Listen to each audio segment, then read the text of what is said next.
హైదరాబాద్ లో కన్సల్టేషన్ మరియు 3,500 రూపాయల colour Doppler test Avis hospitals లో ఉచితంగా పొందండి. నమస్తే, మీరు చూస్తున్న సుమన్ టీవీ. నేను మీ కీర్తి. ముందుగా సుమన్ టీవీ ప్రేక్షకులందరికీ దుర్గాష్టమి శుభాకాంక్షలు. మరి ఈ దుర్గాష్టమి యొక్క ప్రాముఖ్యం గురించి తెలియజేయడానికి మనతో పాటు డాక్టర్ అనంతలక్ష్మి అమ్మ గారు ఉన్నారు. నమస్తే అమ్మా. నమస్తే అమ్మా, అందరికీ కూడా దుర్గాష్టమి శుభాకాంక్షలు. మీకు కూడా అమ్మా. అన్ని రోజులు దసరాలు నిర్వహించుకున్నా నిర్వహించుకోకపోయినా, పూజాధికాలు చేసినా చేయకపోయినా వేడుకగా చేసుకునేటటువంటిది దుర్గాష్టమి. మహర్నవమి, విజయదశమి కూడా అంత గొప్పగా చేసుకోకపోయినా దుర్గాష్టమి మాత్రం చాలా గొప్పగా ప్రధానంగా చేసుకుంటారు. ఎందుకు అంటే అన్ని సంవత్సరంలో ఉండే అన్ని అష్టములు కూడా అమ్మవారికి సంబంధించినవి. అష్టములు అన్ని అష్టములు 24 అష్టములు ఉంటాయి కదా, 12 నెలల్లో నెలకి 2 చొప్పున అన్ని అష్టములు కూడా అమ్మవారికి సంబంధించినటువంటివే. ఆనాడు అమ్మవారిని గనక ప్రార్థన చేసుకున్నట్టయితే తప్పనిసరిగా అనుగ్రహం ఉంటుంది. ఒకప్పుడు హిమవంతుని భార్య అయినటువంటి మేనాదేవి ఇలా భవాన్యష్టమి వ్రతం చేస్తే సంవత్సరం పాటు అమ్మవారు ఆవిడ కుమార్తెగా జన్మించింది. అంతటి శక్తివంతమైనటువంటిది. ఇన్ని అష్టముల్లోకి చాలా ప్రధానంగా చెప్పుకునేది ఈ ఆశ్వయుజ శుద్ధ అష్టమి. దీన్నే దుర్గాష్టమి అన్న పేరుతో చెప్పుకుంటారమ్మా. విద్యుద్దామ సమప్రభామృగపతి స్కంధ స్థితాం భీషణాం కన్యాభికరవాలకేట బిలసదస్తాభిరాసేవితాం హస్తైశ్చక్రగదాసికేట విసికాంశ్చాపం గుణం తర్జనీం బిభ్రాణామనలాత్మికాం శశిధరాం దుర్గాం త్రినేత్రాం భజే. దుర్గాదేవిని సేవిస్తున్నాను అని చెప్తారు. ఈవిడ విద్యుద్దామ సమప్రభాం, మేఘమాలికలతో సమానమైనటువంటి కాంతి కలిగి, బంగారు రంగు మెరిసిపోయేటటువంటి కాంతి కలిగినటువంటిది. అందువల్లనేమో కనక దుర్గాదేవి అని పేరు ఆ కారణం కూడా వచ్చి ఉండొచ్చు ఆవిడికి. బంగారం లాగా మెరిసిపోయేటటువంటిది. మృగపతి స్కంధస్థితాం, సింహం మీద పైన కూర్చున్నటువంటిది. చేతిలో కరవాలం, కేటం మొదలైనటువంటి అస్త్రాలన్నీ ధరించినటువంటిది. అటువంటి ఆవిడ శశిధరం, చంద్రుణ్ణి తన శిఖరం మీద, తన కిరీటం మీద ధరించినటువంటిది. త్రినేత్రం, 3 కన్నులు కలిగినటువంటిది. అనలాత్మిక, అనలం అంటే అగ్నితత్వంతో కూడుకున్నటువంటిది. అసలు దుర్గా అన్న పదానికే చాలా గొప్ప నామం ఉందమ్మా. దుర్గతి నాశిని అన్నారు. దుర్గతులు పోగొట్టేటటువంటిది దుర్గా.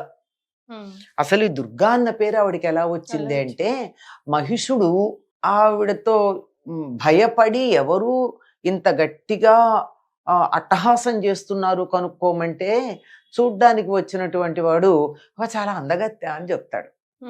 ఆవిడ వివాహం చేసుకుందామని బయలుదేరతాడు. ఇదే కదా దుర్గుణం. బయలుదేరితే నిన్ను పెళ్లి చేసుకోవడం కాదని నీ పెళ్లి చేస్తానంది ఆవిడ. అంటే వాడు వెంటపడుతున్నాడు. అసలు అర్థం, ఒక స్థితిలో ఉన్న వాళ్ళకి ఏమి అర్థం కూడా కావు. వెంటపడుతూ ఉంటే ఆవిడ అలా కొంత దూరం పెడుతోంది. వాడు దరిదాపుల్లోకి వచ్చేదాకా ఆగి మళ్ళీ పరిగెడుతోంది, దరిదాపుల్లోకి వచ్చేదాకా ముందుకెడుతోంది. అట్లా వాడు అలసిపోయేదాకా వెంటపడుతూ ఉండి దుర్గా దుర్గా దుర్గా అన్నట్ట. దుర్గా అంటే పొందడానికి వీలు లేని దానా, సమీపించటానికి వీలు లేని దానా అని. అసలు సమీపించకుండా అయిపోతున్నావు కదా నువ్వు. నీ దగ్గరకు వస్తుంటే వెళ్ళిపోతున్నావు.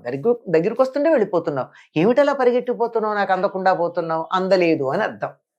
దుర్గా అంటే సమీపించటం కష్టమైనటువంటిది. చాలా కష్టం ఆవిడ దగ్గరికి వెళ్ళడం. ఎవరికి? దుష్టులకి. దుష్టులైనటువంటి వారు సమీపించకుండా ఉండేటటువంటిది దుర్గా. మామూలు వారికి మనం సమీపించాం, ఆవిడే మనని తీసుకుంటుంది. ఆవిడ దుర్గతి హారిణి, దుర్గతులు పోగొట్టేటటువంటిది. ఈవిడ దుర్గతులు పోగొట్టడం అంటే ఏమిటి? మనం మామూలుగా ఏమనుకుంటాం, వాళ్ళకి గతి లేదండి, వాడు దుర్గతి పాలయ్యారండి అంట. అంటే ఒకప్పుడు ఉచ్చ స్థానంలో ఉన్నవాళ్ళు అలా అధోగతి పాలవడం, అలా అధోగతి పాలవకుండా చూసేటటువంటిది దుర్గ. అంతేకాదు, చనిపోయిన తర్వాత ఉత్తమ గతులకి వెడతారే తప్ప దుర్గతులకి వెళ్ళరు. బతికుండగా చక్కగా ఉంటారు, శరీరం వదిలేక ఉత్తమ లోకాలకు వెడతారు. అలాంటిది ప్రసాదించేటటువంటిది దుర్గా. ఈ దుర్గా చేసిన పని ఏమిటి అంటే లోకకంటకుడైన దుర్గమాసురుడనే రాక్షసుని సంహరించింది. అందువల్ల ఆ దుర్గమాసురుని సంహరించటం వల్ల ఆవిడికి దుర్గా అనేటటువంటి పేరు వచ్చింది. మళ్ళీ వాడిని సంహరించింది కూడా అష్టమి నాడు. అందుకే ఈ అష్టమికి దుర్గాష్టమి అనేటటువంటి పేరు వచ్చింది. ఇంకొక పురాణాన్ని అనుసరించి దుర్గుడు అనేటటువంటి పేరుతో ఉన్నటువంటి రాక్షసుని కూడా సంహరించింది అని చెప్తారు.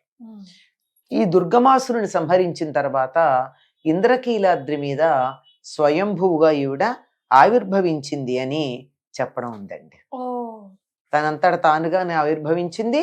అందువల్ల ఆవిడ ఎక్కడుంటే అక్కడ వీళ్ళిద్దరూ అనపాయినిగా ఉంటారు కదా, ఇద్దరు ఒకళ్ళకొకళ్ళు. ఆయనకు అనపాయిన ఆవిడ అనపాయనుడు ఆయన కనుక మల్లికార్జునుడు అన్నటువంటి పేరుతో స్వామివారు వచ్చి ఇంద్రకీలాద్రి మీద వెలవడం జరిగింది అని మనకి కొన్ని పురాణాలు చక్కగా చెప్తున్నాయి. మొట్టమొదట శక్తి ఆవిర్భావం జరిగినప్పుడు అవతరించినటువంటి రూపమే దుర్గా. ఆ తర్వాతే మీ శచి మొదలైనటువంటి రూపాలన్నీ, లక్ష్మి మొదలైన రూపాలన్నీ తర్వాత ఆవిర్భవించాయని, మొట్టమొదట ఆవిర్భవించినటువంటి రూపం దుర్గగానే మనకి బ్రహ్మవైవర్త పురాణము, దేవి భాగవతం లాంటివన్నీ చెప్పడం జరిగింది. అటువంటి దుర్గాదేవి ఆవిర్భవించినటువంటిది అష్టమి నాడు గనక ఈనాడు దుర్గాష్టమి అని ఆవిడ పేరు మీదుగానే ఈ అష్టమిని మనం నిర్వర్తించుకోవడం జరుగుతూ ఉంది. మరి ఈ రోజు మనం తప్పకుండా చేయవలసిన పనులు ఏమైనా ఉన్నాయమ్మా? అమ్మ, దుర్గాదేవిని పూజించడం ప్రధానమమ్మ. దుర్గకి సంబంధించినటువంటి అనేకమైన స్తోత్రాలు మనకు కనపడుతూ ఉంటాయి. స్వయంగా ఇంద్రుడు చేసినటువంటి స్తోత్రం ఉంది దుర్గాదేవికి. దుర్గతులు పోగొట్టడం కోసం ఆయన చేసినటువంటి స్తోత్రం మొదలైనవి చాలా ఉన్నాయి. ఇంద్రుడు చేసినటువంటిది, మిగిలిన దేవతలు చేసినటువంటివి. ఈ స్తోత్రాలన్నీ చేసి అసలు ఈ 9 రోజుల్లోనూ చేసే పారాయణ పేరేమిటి? దుర్గా సప్తశతి అనే కదా చెప్తాము. సప్తశతి పారాయణ చేస్తారు. ఈ 3 రోజుల దీక్ష తీసుకునేది కూడా ఇప్పుడే. అంటే 9 రోజులు అవకాశం లేని వాళ్ళు ఉంటారు అనేక కారణాలుగా. అలా ఉన్నప్పుడు ఈ 3 రోజులు అంటే అష్టమి, నవమి, దశమి, ఈ 3 రోజులు. కొంతమంది సప్తమితో కూడా మొదలు పెడతారు. కానీ ప్రధానంగా ఉండేది మాత్రం అష్టమి నాడే. ఈ అష్టమి నాడు చేసేటటువంటి చాలా ప్రధానమైనటువంటిది. సాధారణంగా ఇంట్లో పిల్లలకు కొత్త బట్టలు అవి కొనేది, తలంట్లు పోసుకునేది. అంటే దీక్షలో ఉన్నవాళ్ళు నిత్యం అది వేరు. మిగిలినటువంటి వాళ్ళకి అభ్యంగన స్నానాలు చేసేది అంతా కూడా దుర్గాష్టమి నాడు చేస్తారు. విజయదశమి నాడు చాలా తక్కువ మంది కొత్త బట్టలు కట్టుకుంటారమ్మా. దుర్గాష్టమే మనకి చాలా ప్రధానమైనటువంటి పండగగా చెప్పబడుతూ ఉంటుంది. చాలా సంతోషం అమ్మా, ధన్యవాదాలు.